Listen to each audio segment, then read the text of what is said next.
Welcome back to another episode of Growth Unlocked Beyond Scale. I am absolutely delighted to have our guest here with us today, Juhi Saha. Juhi, thank you so much for making time to chat with us today. Oh, it's my pleasure. Thank you for having me today. Awesome. Really looking forward to the conversation. Likewise. So, Juhi, I might start with a bit around your background for the listeners. I guess transitioning from roles at established companies like Microsoft to leading, what were some of the most significant what were some of the most significant shifts in mindset that you had to make to navigate the entrepreneurship that landscape effectively?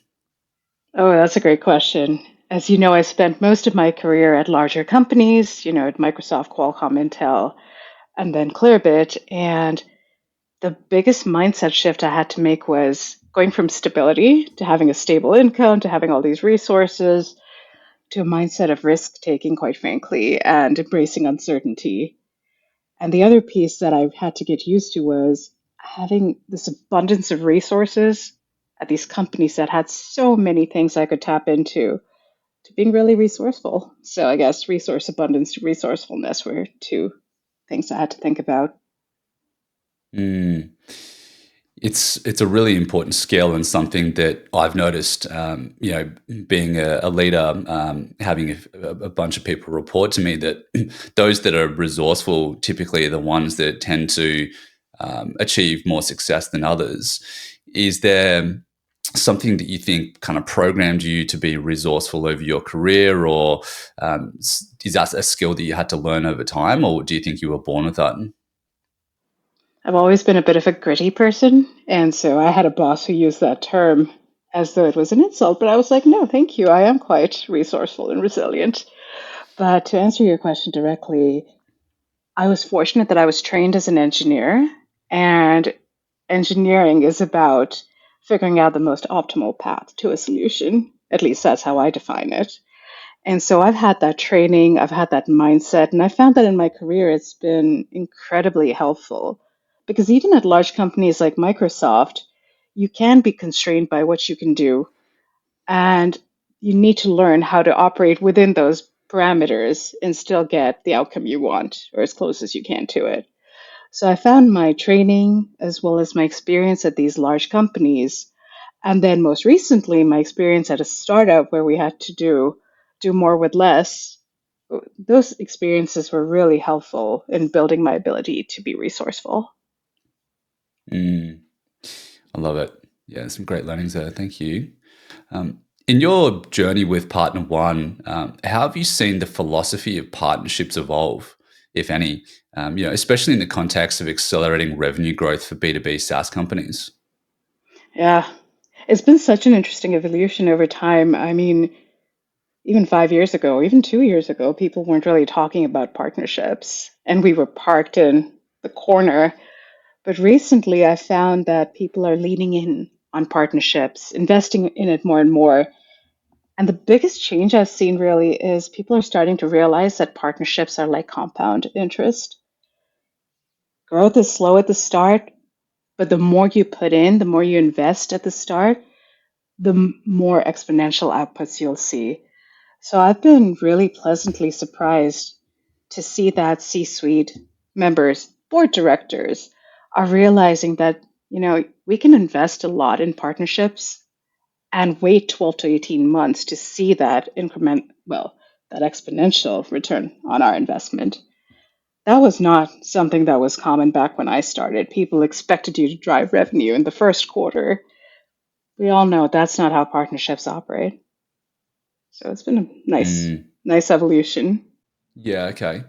And so, are you saying that the over time people, I get these business leaders and executives have started to really pay attention to partnerships from a go-to-market strategy in terms of how they can use it to expand into new territories and generate pipeline and also kind of bolster their sales and their service teams. And then the second Exactly. part is, I guess, the mind shift has kind of evolved a bit in terms of them understanding that it's not a quick fix. It's not something that's going to just deliver results overnight.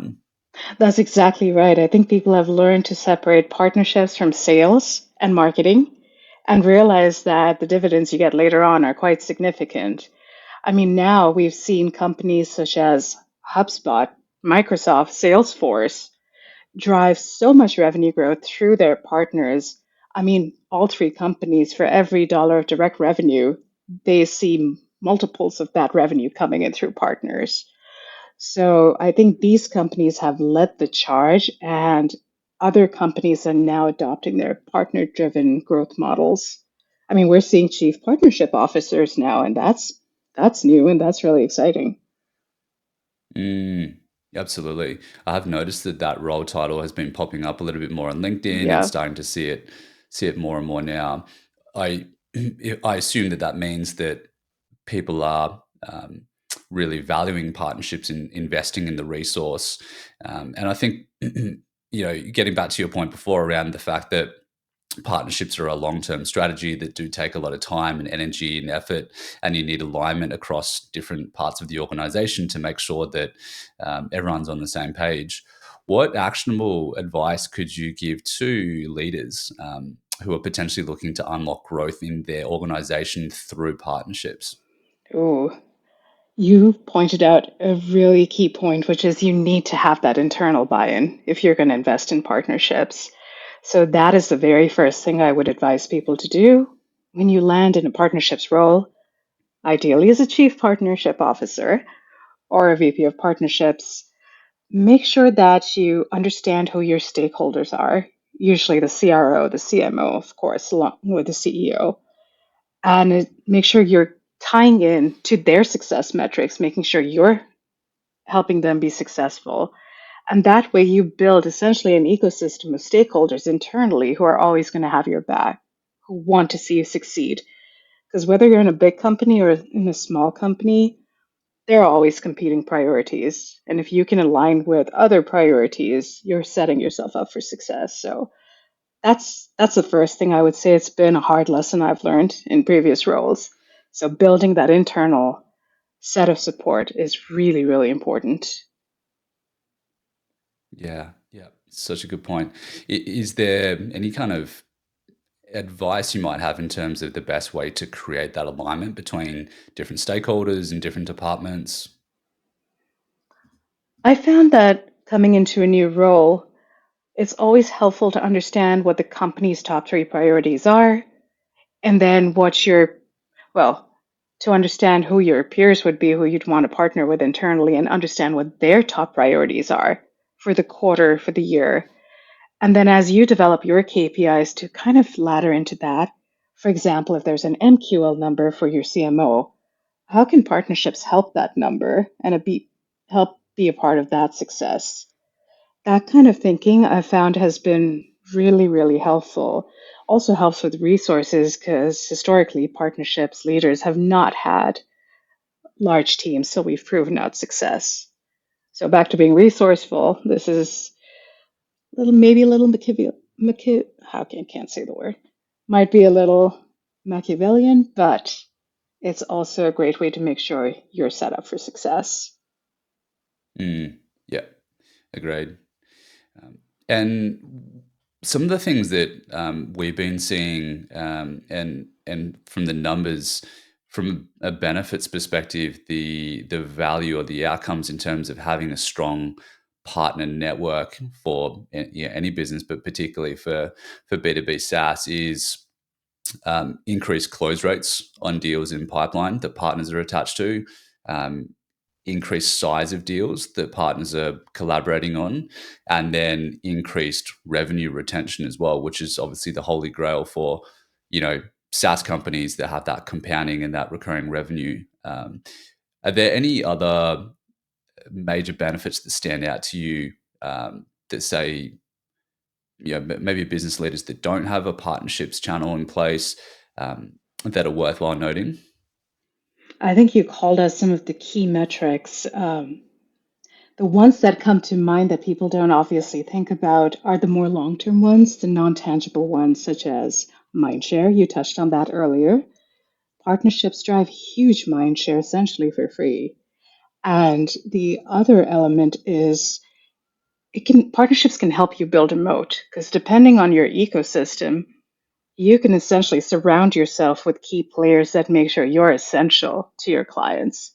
So while in the short term, yes, those key revenue metrics are really, really critical.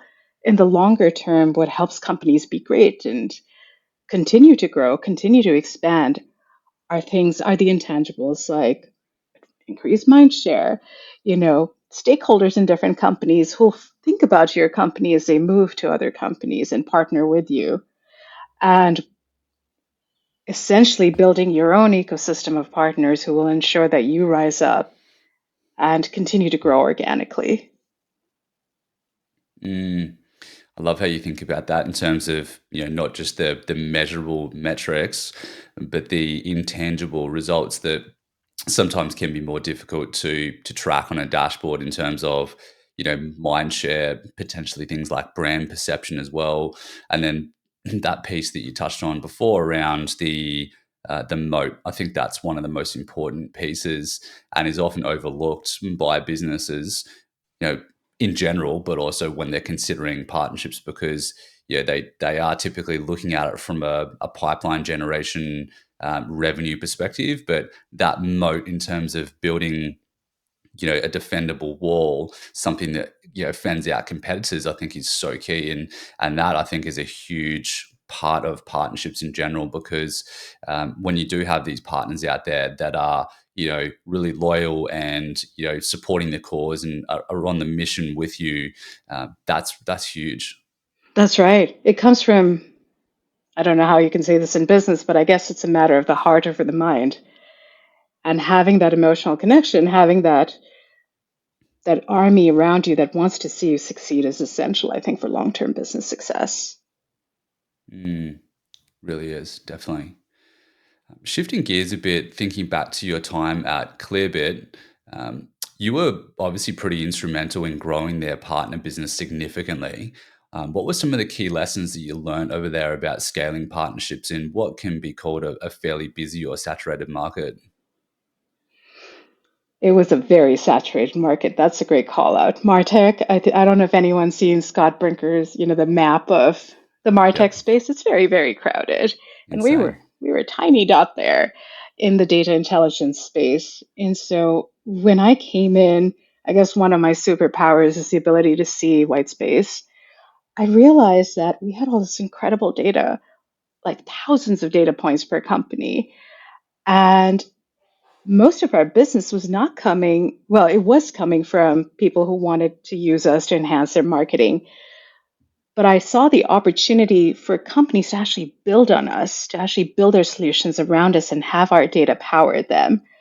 And a couple of companies were doing so. For example, chatbot companies were using our intelligence to customize customer experience. But it was just seen as a typical sale. There was no strategic partnership. And so when I built out our partner program, it was to show that solutions, not just in Martech, but in other industries, could be powered by Clearbit. And that went on to become, in 12 months, uh, a business that was over 15 million in net new revenue and growing really, really fast. And that's just because we took a different perspective and we realized that there's this untapped opportunity that our competitors aren't even looking at because everyone wants to be the top marketing platform. What if we were different and although it's unsexy, we were the oil that powered these engines? So that's the approach we took. And I think, well, HubSpot talked about the fact that integrations were a huge piece of the reason they acquired Clearbit, just to speak to the power of partnerships. And that's, I think, how you can stand out is by seeing where your customers are using you, seeing where you're truly adding value, and then taking a bet on building a net new business that could be incredibly lucrative. And if it's not, that's okay. You experimented, you learned something. If it is, well, you could be acquired or more. And that's exactly what happened, right? HubSpot bought Yeah. Clearbit towards the back end of last year, so that Yep. seemed to work out pretty well in the end. I would say so. It's pretty okay. I wanted to touch on a couple of things there. Firstly, you mentioned something that I find really interesting in terms of, looking at things through a different lens and a fresh perspective, identifying the white space. Sometimes there's blind spots within a business, and even of your own, in terms of not being able to see around the corner, because sometimes we're so laser focused on the direction that we're going or the organization is moving. How do you think about that? Because there seems to be almost a bit of a superpower in terms of finding white space and and identifying those blind spots. Well, I'll be the first to say I have a lot of blind spots, and I'm sure my family will agree with me. But um, and I love it when people point them out for what it's worth. But that being said, I think what I've realized is that there's always an opportunity to do more and do things differently. For example, when I was at Qualcomm and I was working on flip phones, we were working on chipsets that would go into those flip phones, to date myself. And I realized that we had an opportunity to strip out the calling functionality and make the internet available to everyone everywhere. And so I proposed a chipset that would be very lean, very slim, low power, and could power mobile devices like laptops back then. And that ended up a pretty lucrative net new business line for Qualcomm. And I think it's just a function of realizing that you don't have to have be everything to everyone. Niches, the riches are in the niches, but and that's true. It truly is. And so it's the way I've approached things is I think I've looked at what's working. I've looked at what customers really, really want. And in the case of Qualcomm, it was to be connected everywhere. In Clearbit's case, it was to have intelligence wherever they were. And so I asked myself, how can I meet my customers where they are present, where they want to be, and then solve for that?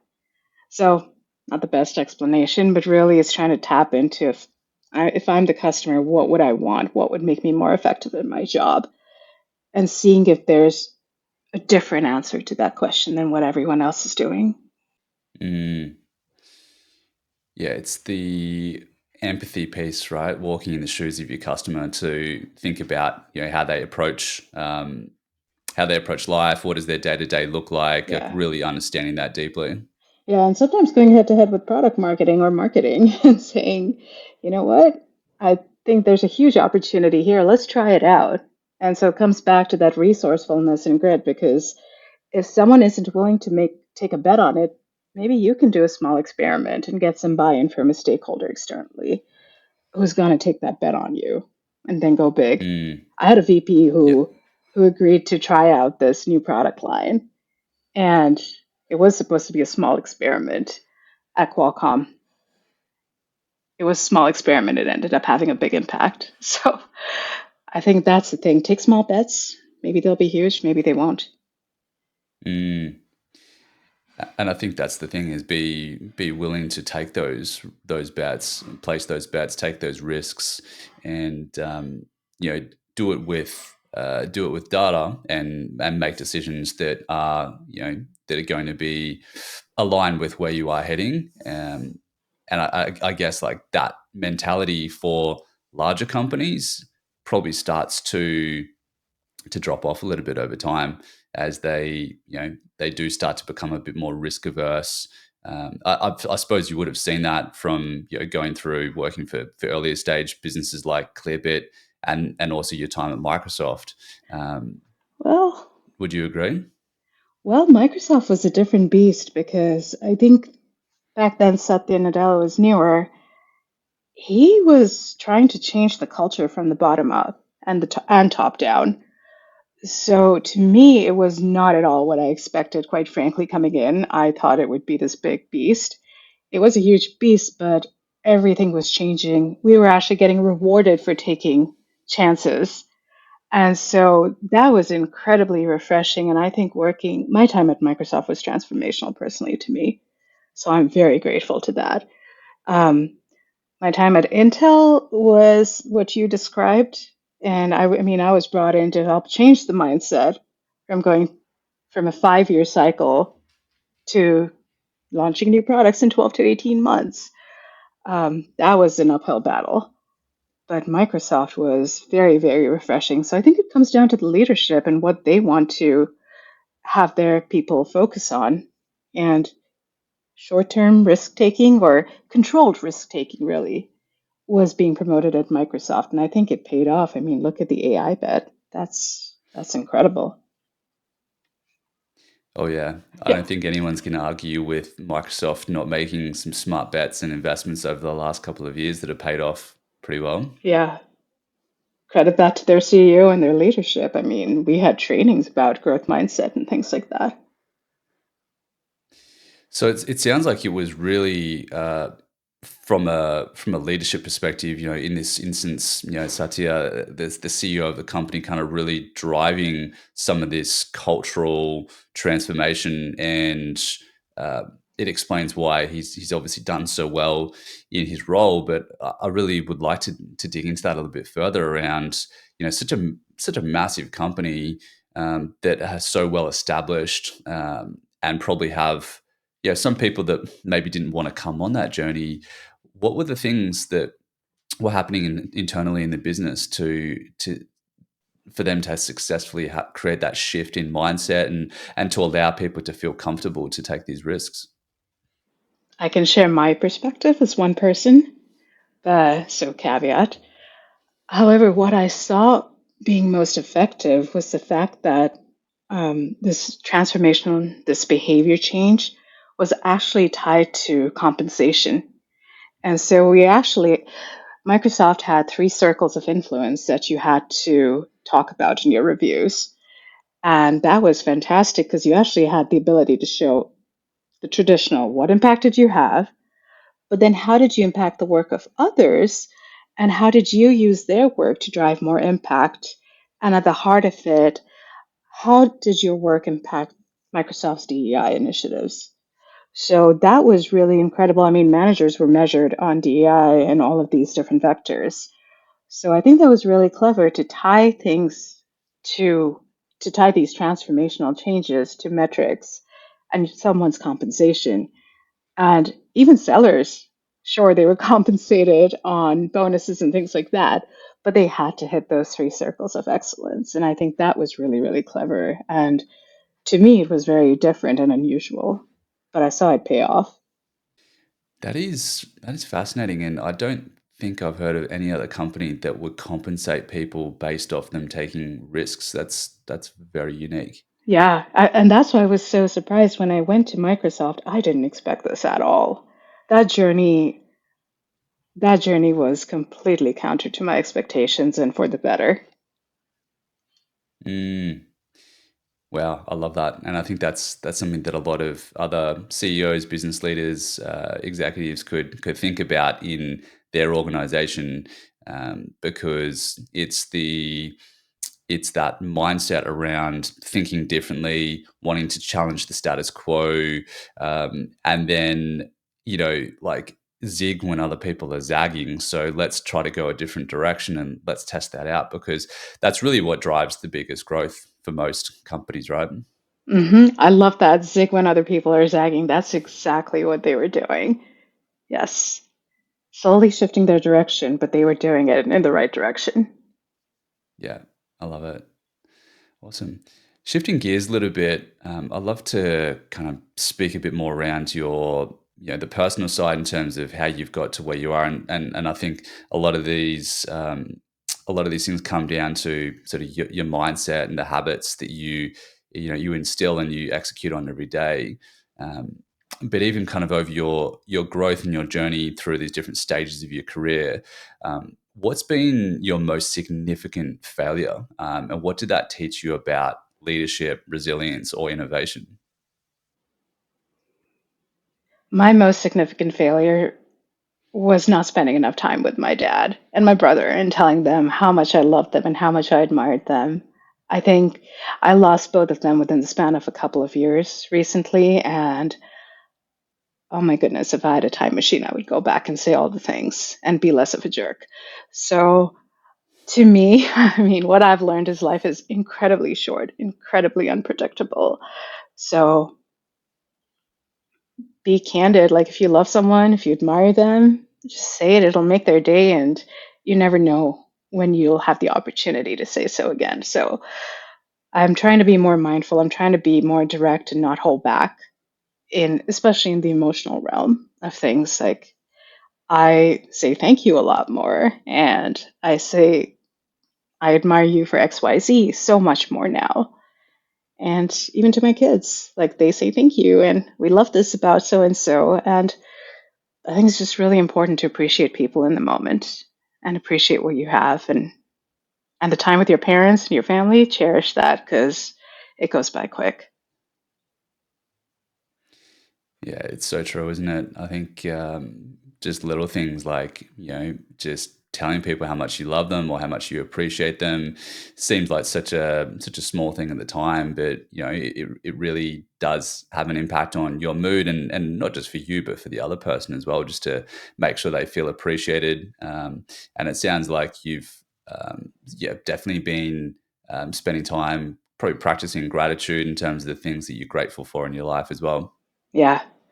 Also, meditating, quite frankly, that's something I didn't really do. And I picked it up over the last couple of years, and it makes a huge difference to just quieten your mind and just observe what's passing through your brain.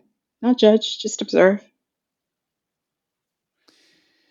Yeah, it really is a fascinating thing, the brain, isn't it? Because I've been spending a bit more time recently listening to Eckhart Tolle, the author of The Power of Now, and some of his other writings, listening to them through Spotify and audiobooks. And yeah, it definitely reminds you of the fact that you're not always in control of your mind. There's the conscious side and the unconscious side. And I think that when you can be the observer and step back and just recognize the fact that you are having these thoughts, that in itself is a step in the right direction.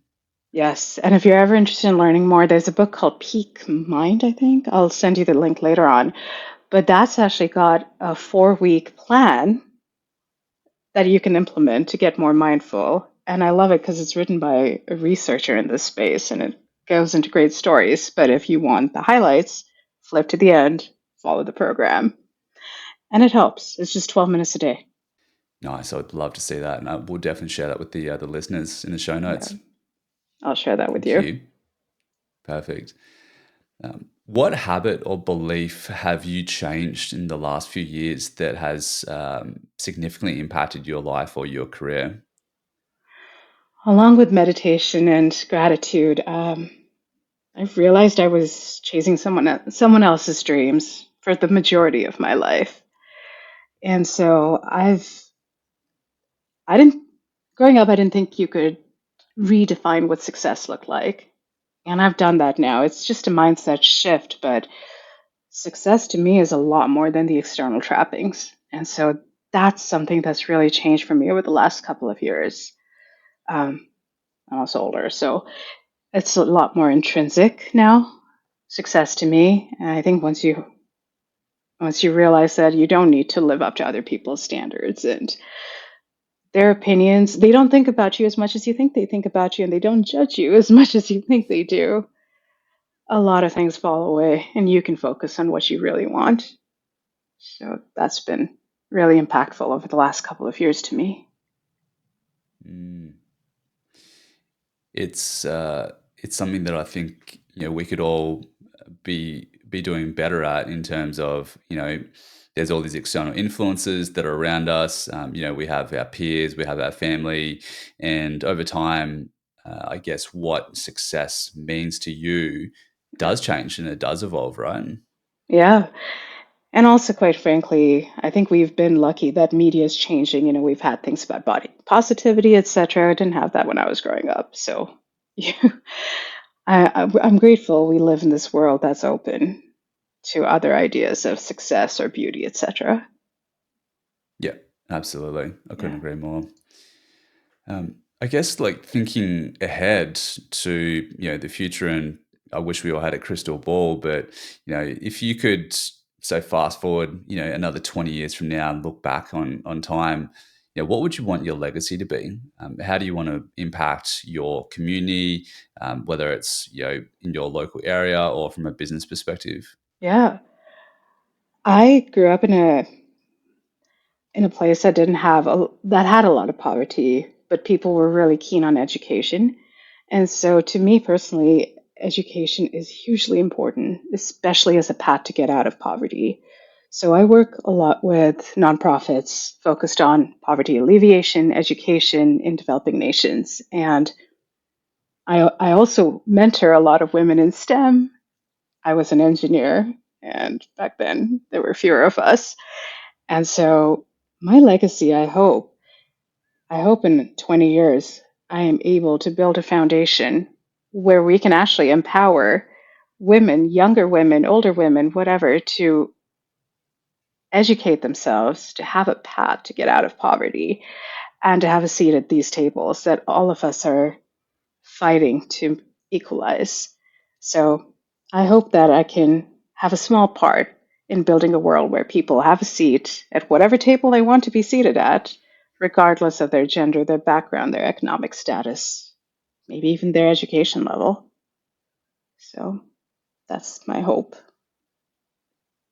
I love that. It's such a great cause, and I think that's something that we can all contribute to, right? It doesn't necessarily need to be financially, but even just giving our time to these different causes, I think it can have a big impact. Yeah, for sure. For Yeah, sure. awesome. Um, One thing I wanted to circle back to, this was part of our conversation prior to the podcast. You dropped a quote, which was an Einstein quote that I loved, and I think it was along the lines of not just deeply knowledgeable, but passionately curious. That was something that really struck a chord with me because, yeah, I like to think that I'm a fairly curious person. I ask a lot of questions. I like to dig into the why. Do you mind expanding on that a bit? Because I'd love to hear about what it means to you. I'll share my personal perspective, as you pointed out. To me, that's always resonated because I'm not the smartest person in the room, and I'm a-okay with that now. I wasn't earlier, but I can figure stuff out. I can learn. I love to read. I'm a voracious reader and learn. And just like you, I'm passionately curious. So to me, it's just a quote pointing out that you don't have to know everything. You just have to be curious about the world you're in, and you'll be a-okay and impact lives with the better. So, and I found that curiosity, frankly, uh, I think that's what's taken me furthest in my journey so far. And I'm actually very grateful to my dad for that because he was one of the most curious people you'll meet or would have met. And he didn't care about gender boundaries. And he was, we'd sit down and he was like, "This is how a crystal radio works," when I was 7, and we would build stuff together.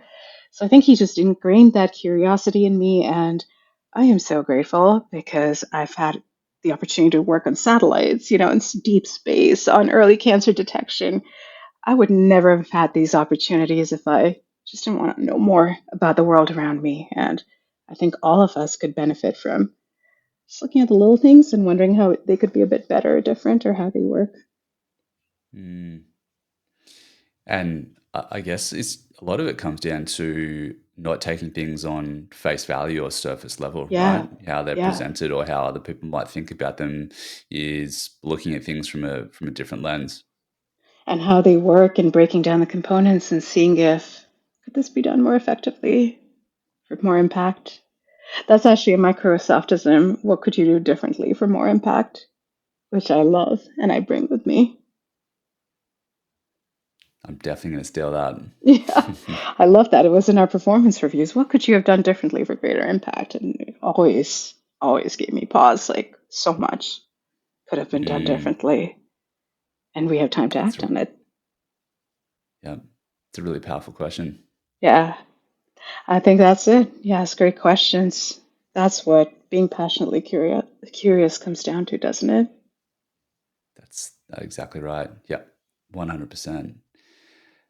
To round things out, I always like to try to leave the end of the conversation with some actionable advice, things that go to market leaders, founders that might be listening to the show could take away in terms of driving scale in their business. Maybe along the lines of partnerships, as you're an absolute expert in that field, or anything go to market wise. What are one or two pieces of actionable advice that leaders can execute on to drive scale in their business and growth in their own world? A couple of things. One is if you're curious about partnerships, look at what your customers are using, look at the tools they're using and raving about. They're probably somewhere in your ecosystem and see if you could partner with them and see if you could do some joint marketing to get super tactical, joint marketing campaigns or do an integration that could add even more value to your customers and drive all of those revenue metrics you talked about. The other thing is I don't go too much for the fail fast, make a ton of mistakes and fail fast and have a not great customer experience. I'm okay failing medium slowly and making sure the people I work with and the customers we work with have a great experience because you don't want to burn your clients in the process of figuring out who you are, what you want to build. So that's my perspective, a bit of a cautionary note from what I've seen not work. That's great. Thank you. I really like that and appreciate the perspective. Juhi, thank you so much for your time. It's been an awesome conversation. Really, really great to connect. If people want to find out more about you, follow along your journey, or really even just connect, what's the best place for them to find you? Probably LinkedIn. I'm at LinkedIn/Juhi Saha, and you can always drop me a note at hello@partner1.io. So love chatting. Would love to learn about folks. Fantastic. Thank you so much. Really appreciate it. Pleasure. Thank you for having me. Cheers. Cheers. Thanks for listening to this episode of Growth Unlocked Beyond Scale. If you enjoyed the show, it would really be appreciated if you can leave a 5-star review wherever you consume your podcasts. And while you're there, why not subscribe to the channel so you don't miss any future episodes? If you'd like to learn about how to drive profitable scale in your business, gain clarity on your direction, and improve your business valuation, click the link in the show notes to connect with Kieran.